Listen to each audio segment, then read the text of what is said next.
Good morning students, how are you. आज हम chapter number 3 की जो दो लास्ट थियरी है वो हम पढ़ने वाले हैं। और उसमें चैप्टर नंबर 3 मैंने स्टार्ट करवा ही दिया है। और लास्ट दो थियरी कंप्लीट हो जाने के बाद डिफरेंशियल और इंटीग्रेशन का मैं फॉर्मूला कराऊंगा, वो आपको मगज में फिट कर देना है, क्योंकि 11th-12th दोनों के लिए मोस्ट इम्पोर्टेंट है फिज़िक्स पढ़ने के लिए। ओके, कहाँ पर भी यूज़ हो सकता है इसका, इसलिए बोल रहा हूँ। दूसरी बात, यहाँ पर हम आज दो थियरी, मैंने लास्ट दो थियरी इस चैप्टर की दो लास्ट थियरी पढ़ने वाले हैं। मैंने राइटिंग करके मैं आपको समझाऊंगा, क्योंकि इजी लैंग्वेज में मैंने करा है और आपको इजीली समझ में, इसलिए मैंने उस तरह से ही लिखा हुआ है। ओके, तो पहले मैं स्टार्ट करते हैं kinetic equation for uniform accelerated motion. देखो, मैंने लास्ट लेक्चर में ही बोला था, कल के लेक्चर में ही बोला था कि हमने जो भी यहाँ पर तीन इक्वेशन है, मोशन के तीन इक्वेशन, वो हमने 9th स्टैंडर्ड में पढ़े हुए ही, हमारे लिए कोई नया नहीं है। बट यहाँ पर थोड़ा सा एडिशन करके दिया हुआ है, थोड़ा ऐड करके अपडेट करके दिया हुआ है, इसलिए हमको समझना पड़ेगा। देखो 9th स्टैंडर्ड में देखोगे और यहाँ पर देखो कोई चेंजेस नहीं, कोई भी चेंजेस नहीं, इसलिए बोल रहा हूँ कि आप जो भी करो एकदम परफेक्ट करना। आप जो भी अभी 11th में जो भी पढ़ने वाला वो आप पढ़ के ही आए हुए हो, पर थोड़ा अपडेट किया हुआ है, 11th के रिगार्डिंग दिया हुआ है। उधर था वो 9th के रिगार्डिंग दिया हुआ था, यहाँ पर अभी 11th के रिगार्डिंग दिया हुआ। तो यहाँ पर मैं बोल रहा हूँ काइनेटिक इक्वेशन, हमारा मोशन के तीन इक्वेशन है। कौन से वाले देखो, ये यहाँ मैंने लिखा हुआ है v = v0 + at, x = v0t + 1/2 at², v² - v02 = 2ax। वहाँ पर v0 इनिशियल वेलोसिटी है, जहाँ से हम स्टार्ट करते हैं उसको इनिशियल बोलते हैं, मैंने पहले ही बोला था। वेलोसिटी है तो velocity, v only for v है तो वो फाइनल वेलोसिटी है, a यानी कि एक्सेलरेशन है, और t यानी कि टाइम है, और x यानी कि डिस्टेंस है। यानी कि यहाँ पर 5 जो क्वांटिटी है उसका मैंने डिस्क्राइब दे दिया है कि ये है, ये। तो मैंने क्या किया हुआ है, देखो यहाँ पर एक ग्राफ ड्रॉ किया हुआ है, वेलोसिटी वर्सेस टाइम का ग्राफ ड्रॉ किया हुआ है। वेलोसिटी वर्सेस टाइम का जो ग्राफ ड्रॉ किया हुआ है, तो पहले मैंने देखो t = 0, 0 यानी कि जीरो, ओरिजिन पॉइंट O है ना, वहाँ से स्टार्ट किया हुआ है। ओके, तो आप देख सकते हो कि यहाँ से v0 मतलब इनिशियल वेलोसिटी, ओके, और v यानी कि फाइनल वेलोसिटी। हमने ऊपर जो वो तीन इक्वेशन है वो मैं प्रूफ करके दूंगा, पूरा प्रूव करके दूंगा कि इस तरह आता है। उसी तरह आप देख सकते हो कि d पॉइंट के पास बाजू में है वो t = टाइम है, टाइम t = समझ में आ रहा है मैं क्या बोल रहा हूँ। तो वो वहाँ पर टाइम t है, और ओरिजिन पॉइंट पे क्या रहेगा उसका, t = 0, टाइम क्या रहेगा, 0 रहेगा। और इनिशियल वेलोसिटी a पॉइंट के बाजू में वेलोसिटी, इनिशियल वेलोसिटी स्टार्ट करेंगे वहाँ से। देखो यहाँ पर मैंने लिखा हुआ है, suppose a particle is moving with a uniform acceleration a along a straight line in x direction, let at t = 0 the velocity particle v0। मैंने बोला उसी तरह at t = t the velocity of the particle v यानी कि final velocity. अभी पहले बात, तो एक्सेलरेशन का फॉर्मूला क्या होता है, उसका डेफिनेशन क्या है, change in velocity divided by time. Change यानी कि final minus initial divided by time. तो फाइनल वेलोसिटी हमारे पास क्या है, कैपिटल V हमने सपोज की हुई ना ऊपर, माइनस v0 यानी कि initial velocity divided by time t - 0 यानी कि t। और एक्सीलरेशन को हम किस तरह रिप्रेजेंट, स्मॉल s है। अभी t में उस तरफ जाने देता हूँ तो मल्टीप्लिकेशन हो जाएगा, तो क्या हो जाएगा, at = v - v0। तो v = what, v0 + at। ये फर्स्ट इक्वेशन हमारा प्रूफ हो गया। जो हमने पहले वाला जो इक्वेशन मैंने लिखा हुआ है वो मैंने प्रूफ कर दिया आपको कि इस तरह आता है, समझ में आ गया। उसी तरह देखो, ये 5 मार्क्स के लिए मोस्ट इम्पोर्टेंट क्वेश्चन है, वो बोल रहा हूँ आपको, ये 5 मार्क्स के लिए मोस्ट इम्पोर्टेंट क्वेश्चन है। उसी तरह आप देखोगे डिस्प्लेसमेंट की मैं बात करूँ तो यहाँ पर आप देख सकते हो कि एरिया ऑफ रीजन में ले रहा हूँ OABCD, OABCD। अब डायग्राम ग्राफ में देखो OABCD, OABCD में एक राइट ट्राइंगल दिख रहा है आपको और दूसरा एक रेक्टेंगल दिख रहा है। तो क्या दोनों का एरिया में लिख सकता हूँ, दोनों का एडिशन कर सकता हूँ? यस। तो राइट एंगल का क्या होता है 1/2 base multiply altitude. Okay, rectangle के क्या होता है लेंथ मल्टीप्लाई ब्रीथ। तो अब उसी तरह आप फाइंड फॉर्मूला लिखोगे तो area of rectangle OACB, area of triangle ACB। तो x इज इक्वल टू क्या हो जाएगा V0t, length into length multiply breadth, 1/2 base multiply to base हमारे पास क्या है V माइनस V0, एल्टीट्यूड हमारे पास क्या है T। तो आपको समझ में आ रहा है बेस हमारे पास T है, V माइनस V0 क्या है हमारे पास हाइट है, अदरवाइज एल्टीट्यूड है। समझ में आ रहा है? तो ये सभी वैल्यू देखो V माइनस V0 के बदले में क्या लिख सकता हूँ 80, वो कहाँ से है ऊपर से, अभी मैंने लिखा हुआ है वो देखो यहाँ पर एरो किया है वो। तो ये फॉर्मूला भी प्रूव हो गए सेकंड नंबर का x is equal to V0t plus 1/2 AT square. अभी देखो अभी मैं क्या कर रहा हूँ, अभी देखो अभी जो थर्ड वाला इक्वेशन थोड़ा सा डिफिकल्टी है पर आपकी टेक्स्ट बुक में अलग दिया होगा, मैंने भी अलग दिया होगा, तो मैंने जो भी किया है वही आप करो। फर्स्ट इक्वेशन हमने किया, फर्स्ट इक्वेशन हमारे पास है तो उसमें मैं क्या करूँ बोथ साइड में स्क्वायर निकाल देता हूँ। क्या निकाल देता हूँ? स्क्वायर निकाल दो। ओके, तो स्क्वायर रूट कर दो तो मैं क्या हो जाएगा V square V0 plus 80 all bracket square.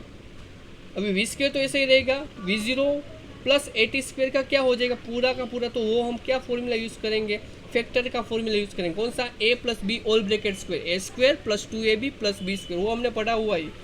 वही हम फॉर्मूला यहाँ पर पुट कर दो तो क्या हो जाएगा V0 square plus 2V0 80 plus V square A square plus T square. अभी V0 को मैं इस तरह भेज देता हूँ तो क्या हो जाएगा V square minus V0 square 2V0 80 plus A square plus T square. तो उसमें से कॉमन क्या निकलेगा 2A कॉमन में निकाल देता हूँ तो बीच में क्या रहेगा V0t plus 1/2 AT square. Okay, 2A common निकल तो क्या हो जाएगा V0t प्लस 1/2 AT स्क्वायर की जगह पर मैं क्या लिख सकता हूँ x लिख सकता हूँ। क्या लिख सकता हूँ x। कहाँ से है? सेकंड नंबर का इक्वेशन देखो यहाँ पर दिखा दे रहा है। तो क्या हो जाएगा V square minus V0 square is equal to 2AX। देखो मैंने तीनों के तीनों इक्वेशन प्रूव कर दे तो ये मोस्ट इंपॉर्टेंट है, ये मोस्ट इंपॉर्टेंट तीनों के तीनों इक्वेशन 3 मार्क्स के लिए तो नहीं 5 मार्क्स के लिए ही मोस्ट इंपॉर्टेंट है, याद रख लेना।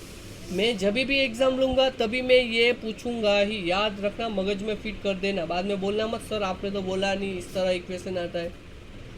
जहाँ पर भी अगस्त की एग्ज़ाम रहेगी तो उसमें भी मैं ये पूछूंगा 5 मार्क्स के लिए, याद रखना।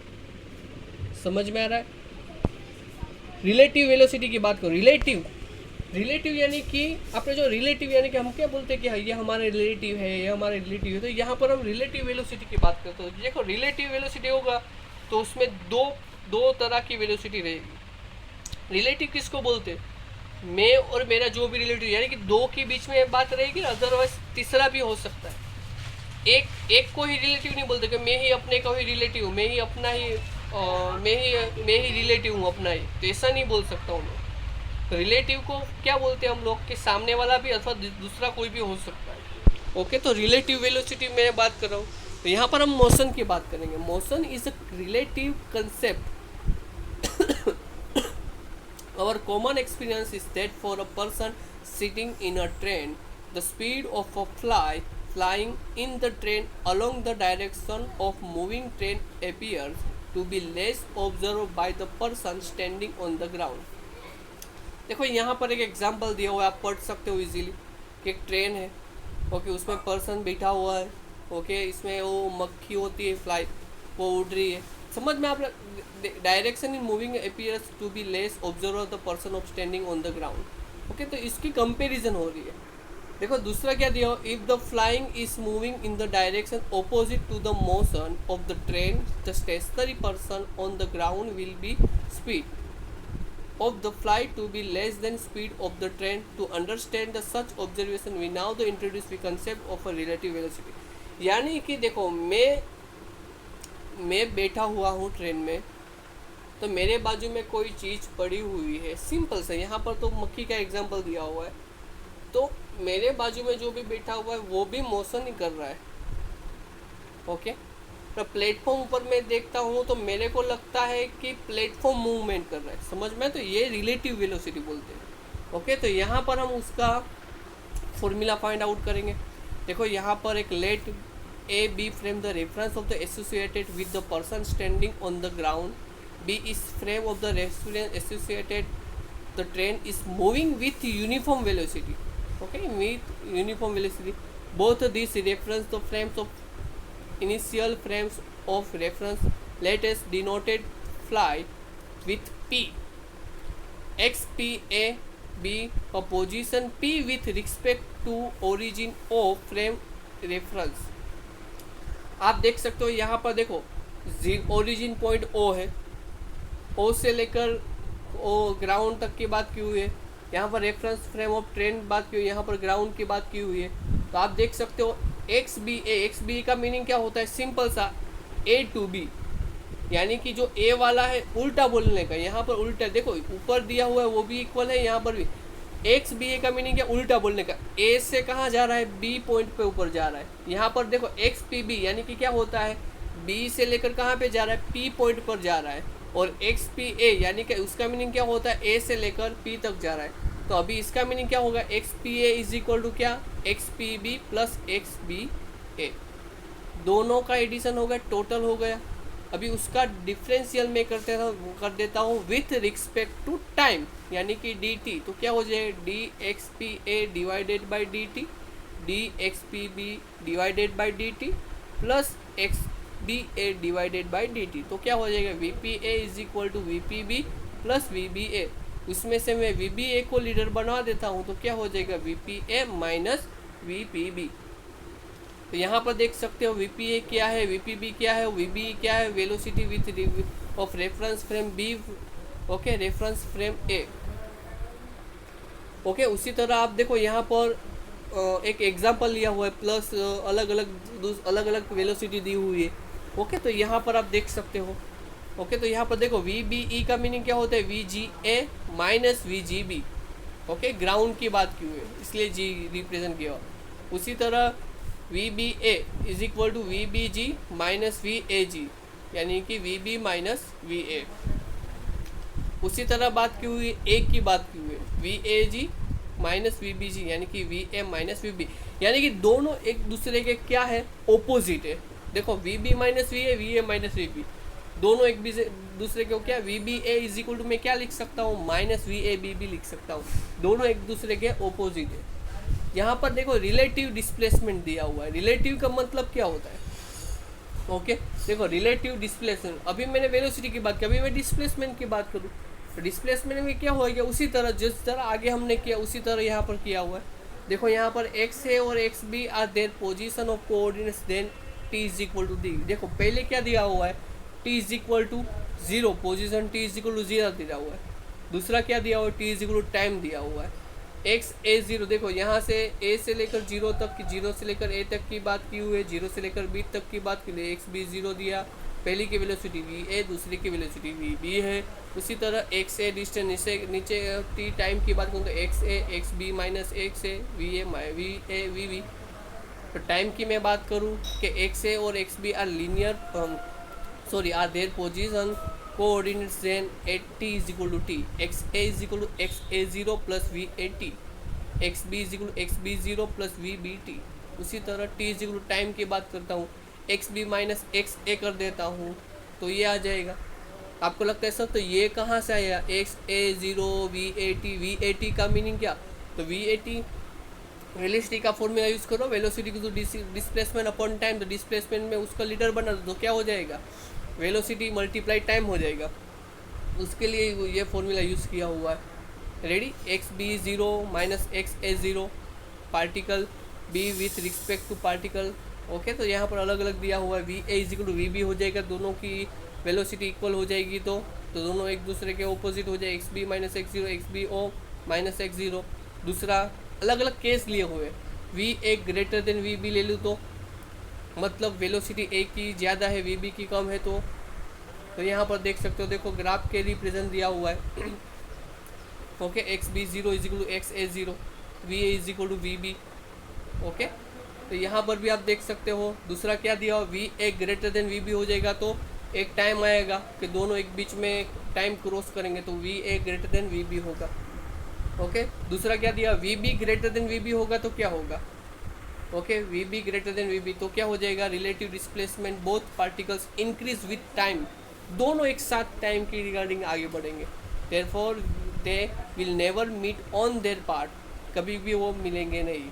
ओके, दोनों पार्ट में एक ही बार मिलेंगे, V A greater than V B होगी तभी। दो ट्रेन की बात करता हूँ, यहाँ पर देखो मैंने पूरा का पूरा इक्वेशन दिया हुआ है। यहाँ पर हमको यही वेलोसिटी, देखो रिलेटिव वेलोसिटी भी पूछ सकते हो 3 मार्क्स में, इसलिए याद रखना आप। ओके, इसलिए मैं नेक्स्ट टाइम हम डिफरेंशियल की बात करेंगे, डिफरेंशियल और इंटीग्रेशन की इसके बाद के लेक्चर में बात करेंगे। आज मैं यहाँ तक रखता हूँ, नेक्स्ट टाइम हम कंटिन्यू करेंगे। Okay, thank you.